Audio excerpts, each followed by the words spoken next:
John thought he was just burying his grandmother. But what happened next will leave you speechless. Stay until the end to discover the secret she left behind.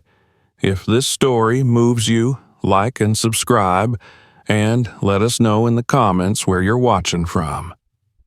Under the gray sky of an early autumn morning, John stood among the mourners at his grandmother's funeral, the cold wind cutting through his coat like a silent reminder of the emptiness that had swallowed his heart. People whispered condolences, some with genuine grief, others out of social obligation, but John barely heard them. His eyes remained fixed on the simple wooden casket that held the woman who had raised him, protected him, and loved him unconditionally after the tragic loss of his parents in a car accident when he was just a child. The memories flooded his mind. Her warm embrace, her gentle laughter as they cooked together in the tiny kitchen, the way she read to him at night when the world outside felt too loud and cruel. Now she was gone, and the silence she left behind was deafening. As the final prayers were spoken and the casket was lowered into the ground, John felt a strange stillness settle over him. He didn't cry. His grief was too deep for tears. Instead, he stood motionless, like a tree whose roots had been ripped from the earth.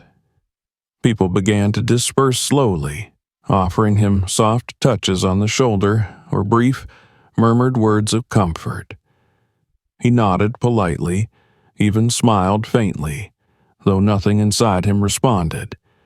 That was until he noticed a woman who did not seem to belong among the others.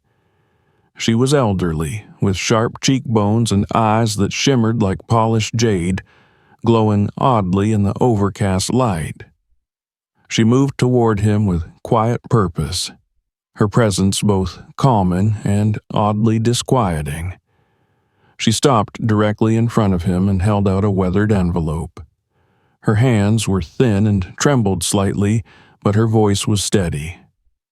"Your grandmother wanted you to have this," she said, her tone almost reverent. John took the envelope, frowning in confusion. "You knew her?" he asked.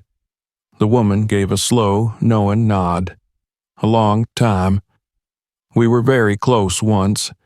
She trusted me with this for a reason."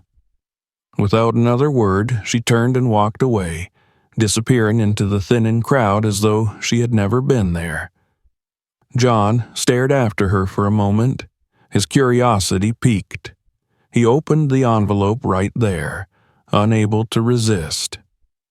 The paper inside was yellowed, the handwriting unmistakable. His grandmother had always written with elegant precision, each letter carefully formed. Seeing it again hit him harder than he expected. He began to read. "My dearest John, if you're reading this, it means I've left this world, but my love for you has not. You were the light of my life, and I'm proud of the man you've become.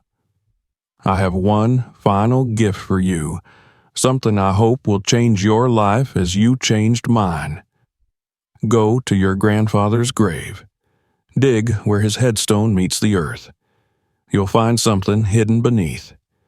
Inside there is a room, and in that room is something extraordinary. Use it wisely. Most of all, share it. Do not hoard what you find. The world is full of those in need, and you have a chance to become someone's miracle. Please, John, let this be the start of something greater." John stood frozen, the letter trembling in his hands. The idea seemed absurd, like something out of a fairy tale or a dramatic novel. But it was her handwriting, her words. And she had never been the kind of woman to indulge in fantasy. If she had gone to the trouble of arranging this, there had to be a reason. That night, he lay in bed, staring at the ceiling as questions swirled through his mind. What could be hidden beneath a grave? Why had she kept it secret for so long? And why now? He had nothing left. No family, no real job, no sense of purpose. He'd tried to start businesses before, only to fail again and again. His savings were gone. Hope was a fading memory. If there was even a sliver of truth in her words, he had to see it through. The following days passed in a blur. John made quiet preparations, unsure what he was preparing for. He borrowed tools, checked the cemetery's layout, and ensured no one would be around during his visit. He told no one. Something about the letter felt sacred, too intimate to be shared yet. He reread it nightly, the lines etched into his heart like scripture. Every word carried her voice, guiding him forward. Finally, a week later, John returned to the cemetery under the cover of night. The moon was hidden behind clouds, and the silence was profound. He moved quietly between the headstones, flashlight in hand, until he reached his grandfather's grave. His heart pounded in his chest, loud and frantic. He stared at the headstone, remembering the stories his grandmother had told him about the man buried beneath. A kind man, a quiet man, a man who had secrets, apparently. He set down his backpack and removed the shovel. With one final glance around to ensure he was alone, John began to dig. The ground was damp and thick, the soil clinging to the shovel like it didn't want to let go. He worked methodically, each thrust of the shovel fueled by a mix of dread and determination. Minutes stretched into an hour. Then, just as fatigue began to slow his movements, he heard it. A different sound. Not the dull thud of dirt, but the hollow clang of metal against something solid. He dropped to his knees, hands scraping away the soil until he found it. A metal hatch embedded in the earth. His breath caught. He stared at the hatch, heart thundering. This wasn't a hallucination. It was real.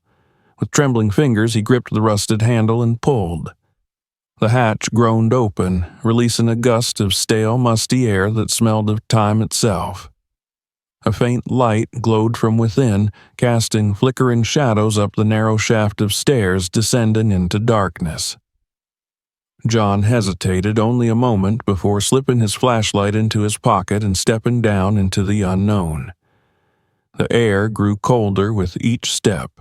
The walls were lined with stone, ancient and damp. The stairs ended in a small chamber, and what he saw made his breath hitch. The room was filled with shelves stacked high with dusty books and sealed crates. There were paintings leaning against the walls, old military trunks, and, most shocking of all, canvas bags marked with faded dollar signs filled to the brim with cash. John stumbled forward, shining his light across the room. Bundles of bills, rubber banded and stacked, lay in neat towers like miniature skyscrapers. It was more money than he had ever seen in his life. He reached out and touched one of the bags, the texture rough and real under his fingers. This was no dream, no prank. His grandmother had told the truth. A sudden wave of emotion crashed over him. Relief, disbelief, guilt, gratitude. He dropped to his knees, clutching one of the bags as tears streamed down his face. For the first time in years, he felt seen, valued, chosen. He stayed in that room for hours, overwhelmed by the enormity of what he had found. Yet, even as he imagined all the ways this fortune could change his life, one thought echoed above the rest, her voice gentle and loving, reminding him, "Do not hoard what you find. The world is full of those in need." The weight of the decision pressed down on him, heavier than any bag of money ever could. And, as he sat alone in that quiet chamber beneath the earth, John knew the hardest part was still ahead. John stood motionless in the middle of the hidden room, surrounded by treasures that seemed to defy logic. The faint scent of earth and time hung heavy in the air, but it was overpowered by the surreal sight before him. Bundles of cash, ancient tomes, oil paintings with cracked frames, military boxes, and dusty artifacts that hinted at stories long buried. The cold stone beneath his feet grounded him, but his thoughts were spinning. He sat down slowly, his legs suddenly too weak to hold him. His hand rested on one of the heavy canvas bags filled with money, the rough fabric pressing into his palm. The amount of cash was staggering. There had to be millions. In that moment, reality blurred, and the silence of the underground chamber was pierced only by the rapid beat of his heart. For a long while, he did nothing but stare. He thought of all the things he could do. No more waking up in a cheap apartment with unpaid bills stacked on the counter. No more worrying about bounced checks, failed job interviews, or struggling to afford basic groceries. No more feeling like the world had left him behind. He imagined traveling, starting a new life somewhere far away, investing in his dreams without fear. For once, he could breathe without the weight of failure pressing on his chest. And yet, amidst all these fantasies, his grandmother's voice echoed in his memory. She had written it plainly: "Share what you find. Help those in need." This was not just a gift, it was a responsibility. The emotional storm inside him swelled. He stood, pacing in slow circles, the flashlight casting shadows that danced across the stone walls. The room felt both like a sanctuary and a test. He could walk away with everything. No one knew. No one would ever know. And yet, he would know. He would remember that he ignored the one final wish of the only person who had ever truly loved him. He clenched his fists, then released them, trying to calm the tension that was coiling inside. The weight of choice pressed down harder than the darkness. He could feel it in his chest, a pressure that refused to let up. He thought of the homeless man he passed every morning near the gas station, the woman in the grocery store who counted pennies and had to return half her items, the neighborhood school that couldn't afford supplies. Faces began to fill his mind. People forgotten by the system, people like him. He thought of all the times he had needed help and received none. Would he really turn his back on them now, just because he had the means to do so? He sat back down and pulled the letter from his pocket. The edges were already soft from how many times he had unfolded it. He read it again, her words anchoring him like a compass pointing true north. "I hope this changes your life," she had written, "but more than that, I hope you use it to change the lives of others." He exhaled slowly and nodded to himself. There would be no turning back. He would honor her memory not by living in luxury, but by becoming the kind of man she believed he could be. The kind of man who gave back when life finally gave to him. With renewed purpose, he stood and began gathering what he could carry. He filled his backpack with a portion of the cash and carefully sealed the hatch on his way out. The night was still and cold when he emerged into the cemetery, but something inside him had shifted. The darkness no longer felt so suffocating. In the following days, John laid low. He studied everything he could about charitable organizations, local outreach programs, and social work. He knew that throwing money around blindly wouldn't help. He needed to understand how to make a real impact. He began by visiting a small community center he had once passed during one of his job hunts. The building was old, its paint peeling and windows cracked, but the energy inside was hopeful. Volunteers handed out meals, tutored children, and offered job resources to those who had nowhere else to turn. John approached the director quietly and asked what they needed most. The woman stared at him in disbelief when he wrote a check that would cover their rent and expenses for the next year. It was just the beginning. From there, his mission expanded. He met with shelters, food banks, schools, and clinics. Each time, he listened carefully before offering assistance. He didn't want praise. He didn't want recognition. He wanted results. And results came. Families found stable housing. Students who were ready to drop out got a second chance. Medical clinics reopened with better equipment. People smiled again. Hope, once a rare commodity, began to flourish. And through it all, John remained humble, quietly watching the world change around him. The news began to spread, though he never revealed his name. People spoke of an anonymous benefactor whose generosity was changing lives across the city. Local media tried to track him down, but John avoided the spotlight. He wasn't doing this for attention. He was doing it for the people who needed it most, and for her. Every good deed felt like a conversation with his grandmother. Each act of kindness a whispered "thank you" for believing in him even when he had stopped believing in himself. One day, after making a donation to a struggling after-school program, he received a letter. It was handwritten on thick paper, sealed with care. He opened it and began to read. It was from a woman named Clara, the head of a nonprofit that had received funding from one of the organizations he had supported. Her words were elegant and heartfelt. She spoke of how his donation had saved their mission, allowed them to expand their services, and given her renewed energy to keep fighting for the community. She didn't know who he was, but she wanted him to know how much it meant. John read the letter 3 times. Her words struck something deep in him. They weren't just grateful, they were sincere, thoughtful, and warm. He folded the letter and set it aside, unsure what to make of the emotions stirring inside.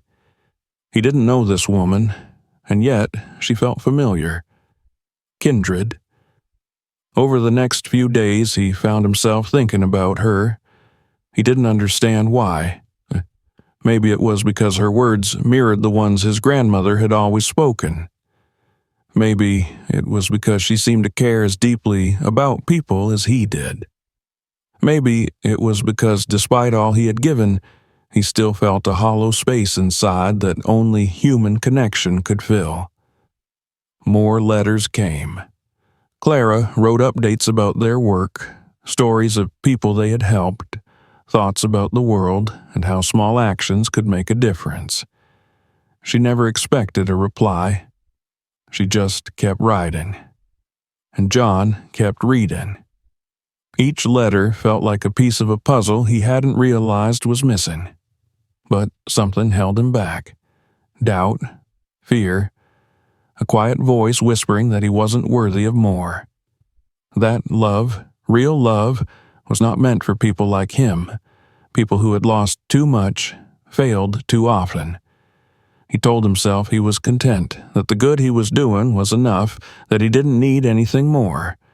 But each night, as he lay in bed, he would reach for Clara's letters and read them once more, letting her words fill the silence his grandmother used to occupy. And still, the choice lingered in the air, waiting. 1 week after reading Clara's last letter, John woke from a dream that left him shaken to his core. He had been standing in the middle of the old garden behind his childhood home. The sun was shining, the grass lush and green, and his grandmother was there. She was younger than he remembered, standing with her arms folded gently in front of her, smiling at him like she used to when he was just a boy who came home with scraped knees. In the dream, she didn't speak at first. She simply looked at him with eyes full of quiet wisdom and love. Then she said, "You'll regret it forever if you don't go to her." Her voice echoed in the dream, clear and powerful, as though carried by the wind itself. "Some treasures are not buried in the earth, John. Some are standing right in front of you. Don't be blind to what your heart already knows." He woke up breathless, his hands trembling, as if her words had been whispered directly into his soul. That very morning, before he could talk himself out of it, John dressed, grabbed Clara's first letter, and drove across town to the address listed on the envelope. He didn't bring flowers. He didn't rehearse what he would say. He simply knew that the time for hiding was over. When he arrived at the modest brick house with ivy crawling along the front porch, he hesitated for only a second before walking up the steps and knocking. The door opened slowly, and there she stood. Clara. Her expression shifted instantly from confusion to recognition to joy, her eyes wide with disbelief. "John?" she asked, though he had never told her his name. He nodded, suddenly self-conscious, suddenly aware of the dozens of reasons he should have stayed anonymous. But before he could say a word, she smiled and opened the door wider. "Come in." Inside, the house smelled of cinnamon and books. Warmth radiated from the fireplace, and soft music played in the background. Clara led him to the kitchen where they sat across from each other at a small round table. She poured tea without asking. John was quiet, unsure how to explain himself, unsure how to begin. Clara didn't rush him. She simply waited, her hands wrapped around her cup, her eyes filled with curiosity but not judgment. Finally, John cleared his throat. "I've been reading your letters, every one of them. They've meant more to me than I can say." Clara smiled gently. "I never expected a reply. I just needed to say thank you, not just for the donation, but for what it meant. It reminded me why I do what I do." He nodded slowly. "You reminded me, too, of who I wanted to be, who I was afraid I couldn't become." He paused, looking down at his hands. "And maybe of what I was missing." They talked for hours. They shared stories about their childhoods, their dreams, their failures. John told her everything, about the letter, the hidden room, the money, the weight of the decision. Clara listened without interruption, her eyes sometimes glistening with emotion, sometimes widening in surprise. When he finished, there was silence. Then she reached across the table and took his hand. "You followed your heart," she said softly, "and it brought you here. That's no accident." In the weeks that followed, John and Clara began to see each other regularly. At first, it was meetings about community projects, discussions about needs, logistics, goals. But quickly, those meetings turned into lunches, then long walks, then quiet evenings spent reading or sitting in comfortable silence.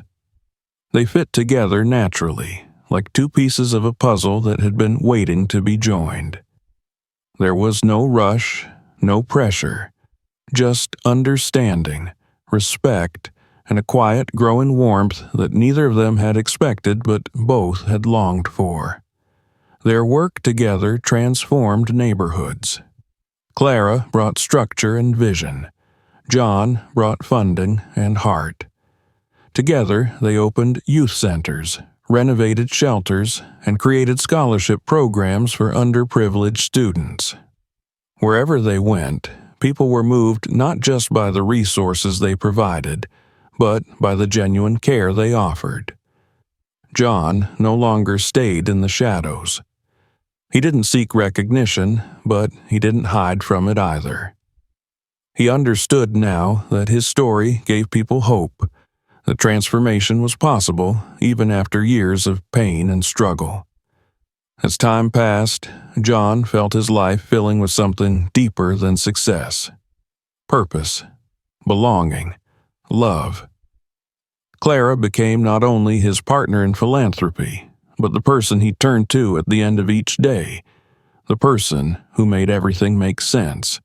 One evening, as they stood on the rooftop of a new women's shelter they had helped open, watching the sun dip below the skyline, John turned to Clara with tears in his eyes. "I never thought I'd feel this," he whispered. "Not just this love, but this peace." Clara leaned her head against his shoulder. neither did I," she said.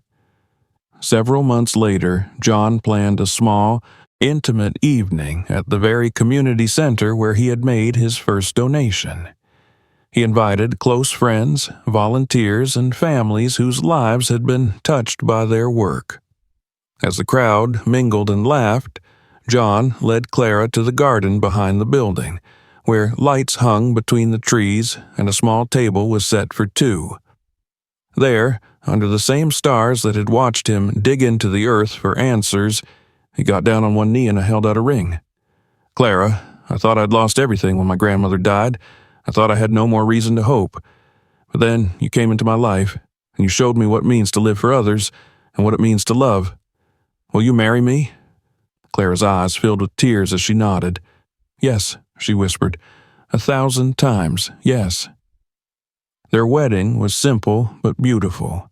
Friends, family, and dozens of people whose lives had been changed by their generosity came to celebrate. It wasn't just a union of two people. It was a testament to the power of kindness, of courage, of following the voice that whispers when everything else is silent. They danced barefoot on the grass, laughed under lantern light, and promised not just to love each other, but to keep building something greater together.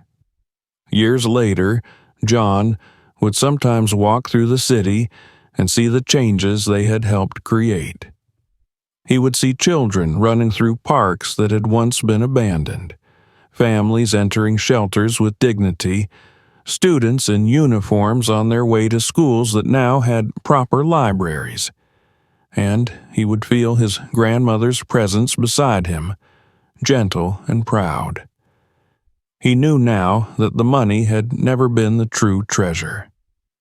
The real gift had been the path it led him down, the people he helped, the lives he touched, and the woman he loved.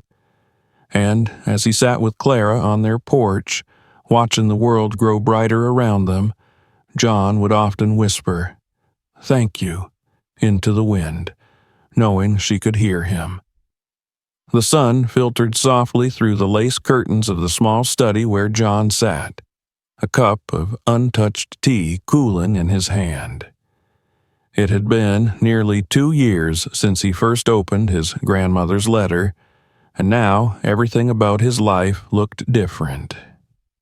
The man who once stood lost in the middle of a funeral crowd was now surrounded by purpose, stability, and love.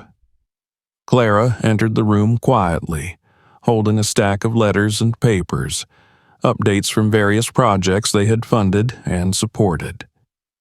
She smiled at him, gently placed the documents on the table, and leaned down to kiss his forehead before moving to the armchair across from him. There was peace in the way they moved around each other, a rhythm they had created through months of shared goals and quiet companionship. But even in that peace, John's mind often returned to how it all began, and how quickly life had shifted once he had chosen to honor his grandmother's final wish. Their joint work had spread far beyond their city. Together, they had created a foundation that funded community-led initiatives across the country. They refused to become a bureaucratic machine. They traveled to each place personally, met the people they were helping, listened to their needs, and adjusted their efforts accordingly. It was exhausting, emotionally demanding, and at times overwhelming, but it was also the most fulfilling thing John had ever done. He remembered one trip in particular, a small town in the south where a school was on the verge of closing. They had arrived to find teachers using their own salaries to buy chalk and paper. Clara had sat down with every teacher, every parent, and asked what the children needed most. By the time they left, the school had received new supplies, work in plumbing, and even a modest library. Months later, they returned for the ribbon cutting of a new science lab named in honor of John's grandmother. As their work grew, so did their family of volunteers and collaborators. People who had once been the recipients of help began offering their time and skills in return. Formerly homeless individuals now ran food programs. Single mothers who had been given educational opportunities helped tutor other struggling women. The impact multiplied. And yet, John remained grounded, never letting the attention sway him from the core principle his grandmother had instilled: serve with humility. He refused to do interviews, declined awards, and never let the media spotlight shift toward hero worship. Instead, he always redirected the praise to the people who had made the change happen: the local leaders, the teachers, the social workers, the volunteers. Despite all the good, John carried with him a quiet grief, not the sharp, overwhelming kind that had struck him at the funeral, but a deeper, more contemplative ache. He missed his grandmother, not just for what she had done, but for who she was. There were moments he longed to sit with her on the old porch swing, to hear her voice again, to tell her what he had done with the treasure she had hidden beneath the earth. Sometimes he would speak aloud to her when he was alone, hoping the wind carried his words to wherever she now rested. Clara understood this. She never asked him to move on or let go. She simply stayed close, giving him space to grieve in his own time and offering comfort in the form of presence and quiet understanding. One evening, as they walked through a neighborhood that had once been ravaged by neglect and now thrived with community gardens, art murals, and safe spaces for youth, Clara stopped and turned to him. "Do you ever think about how different things would have been if you hadn't opened that letter?" she asked softly. John nodded, his gaze traveling over the small park where children now played without fear. "Every day," he answered. "I think about what would have happened if I had ignored it. If I had taken the money and run. If I had chosen the easy path." Clara looked at him with the same intensity she always had when something mattered. "But you didn't," she said. "You chose the harder road. And because of that, all of this exists." They continued walking, the setting sun casting golden light over everything. As they passed a wall covered in bright graffiti depicting unity and hope, a young boy ran up to them. He was one of the kids from the after-school program they'd funded months earlier. "Mr. John, Miss Clara," he shouted, beaming, "we won the city robotics contest." He pulled out a small medal from his backpack and held it up proudly. John crouched down to examine it, his heart swelling. "You did this," the boy said, his voice full of conviction, "because you gave us the lab and the teacher and the stuff we needed." John shook his head gently. "No," he replied, "you did this. We just helped you get the tools. You're the one who made it happen." The boy grinned and gave him a quick hug before running off to join his friends. John stood slowly, brushing off his knees, watching the child disappear into the crowd. That night, back at home, John sat on the edge of the bed, holding the same letter that had started everything. The paper was more fragile now, edges frayed, the ink slightly smudged from the many times he had unfolded it. He read it again, as he had done so many times before, and tears welled in his eyes. Clara came in quietly, slipping her arms around him from behind and resting her head on his shoulder. "She'd be proud," she whispered. "So proud." He nodded slowly. "I hope so," he murmured. "I hope she knows." Several months later, on the anniversary of his grandmother's passing, John and Clara organized a celebration, not of her death, but of her life and the ripple it had created. They invited everyone who had ever been involved with their projects. The event was held in a renovated community hall that used to be a crumbling relic and now buzzed with life. Speakers from different organizations shared stories. A young woman who had once lived in a shelter spoke about how the scholarships had allowed her to attend college. An elderly man who had lost everything during a housing crisis told how the food program saved his life. Each person's story was another thread in the tapestry that John's grandmother had started weaving with her final words. As the evening ended, John stood on the small stage, holding the microphone with both hands. He looked out at the crowd, some in suits, some in t-shirts, all united by the unseen force of compassion. He cleared his throat and began. I never expected any of this. I was just a broken man holding a letter from someone I loved. But that letter led me here, to all of you. And if there's anything I've learned, it's this. When we give without expecting anything in return, when we choose kindness over comfort, we create something that lasts. Not just programs or buildings, but hope. Real hope. The room erupted in applause, but John didn't smile for the cameras. He smiled because he felt her. In that moment, he knew she was there, watching, and that she had known all along what this journey would become. As he stepped down from the stage and found Clara waiting for him, he reached for her hand and held it tightly.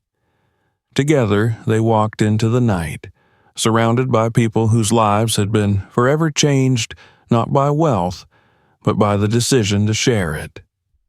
The path ahead was still long, and there was still so much to do, but John no longer feared the unknown.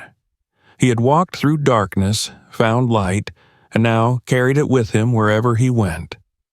What would you do in John's place? Would you keep the secret, or share it with the world? Let us know your thoughts in the comments. If you enjoyed this story, don't forget to like, subscribe, and turn on notifications. It really helps us keep going.